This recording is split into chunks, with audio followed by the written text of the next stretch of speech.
My name is Estelle Richman. And what would your preferred title be underneath your name? Retired.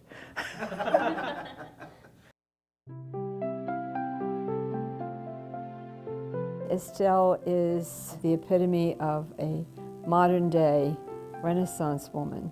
She's given, I think, close to 30 years of service, and she continues to give. She is the champion of the most vulnerable among us.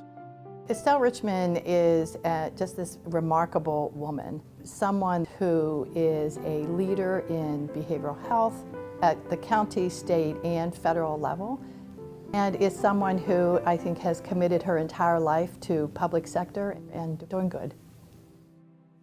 Well, it's just wonderful to be here to talk about Estelle. She, I think, is so many things to so many different people. For the autism community, she was the individual who really gave our community a voice and a place at the table in Pennsylvania. She is an advocate for children, an advocate for individuals who are vulnerable and sometimes voiceless, an incredible mentor to so many of us who work in government, who I think because of Estelle have an incredible belief in the possible. She's very honest, sincere. She really truly believes in supporting people with disabilities and their families. Just a very sweet, caring woman who really wants to change the lives of many people by having them supported in their homes and communities. Estelle stands as that inspiration that we are responsible for others. And she's demonstrated that in every way that I can think of. She looks at life as a window. And while you're in that now, in that window, you have to maximize whatever possible achievement that you can. She created the first program here at Visions. And what we do at the Consumer and Family Satisfaction Teams is monitor folks who once lived in Emeryville State Center. They've come out into the community, and we provide an independent monitoring and advocacy service for them. And that's all because of the vision that Estelle Richman had. And I can remember specifically sitting at a meeting and Dr. Williams said to me, I always had a little bit of resentment about the amount of time you were spending in autism and didn't spend the same amount of time with people with developmental disabilities. I think by the time he completed this, we were all in tears.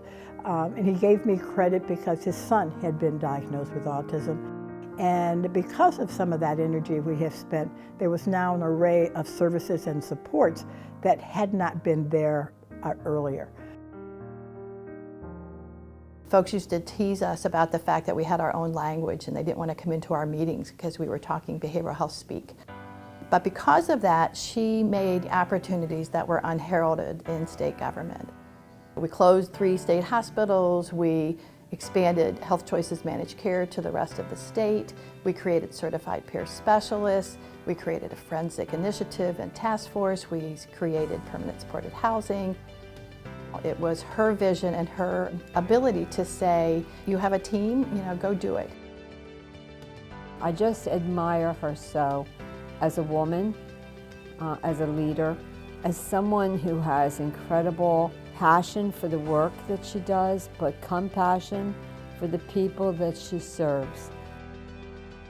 I remember when she first walked into the Secretary of Welfare's office, and I had challenges with previous administrations, and more particularly the one before she became secretary. So as soon as she walked in, she called and asked if I would come over. So I walk in, and there's these glass doors, and they're open, and then she comes over, she gives me a hug, and then she starts dancing me all around the corridor in the offices. And she's whispering in my ear. She says, I want these people to know that you're my friend.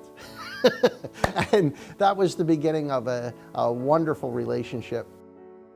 I so appreciate the fact that if I'm feeling like I'm a little in trouble or I'm challenged or I'm a little uncertain, I can email her and I always hear from her. She gives hope for the future. And I think that's one thing that not many people could say that they leave as a legacy. giving people hope that they can have a life in the community, that they can be supported the way they need to be. She's changed lives. There are things that come from the heart, not from the brain.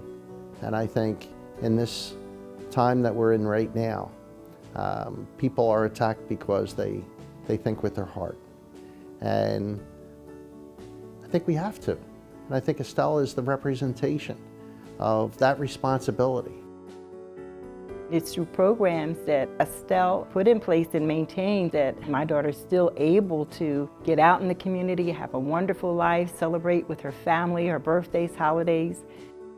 It's extraordinary.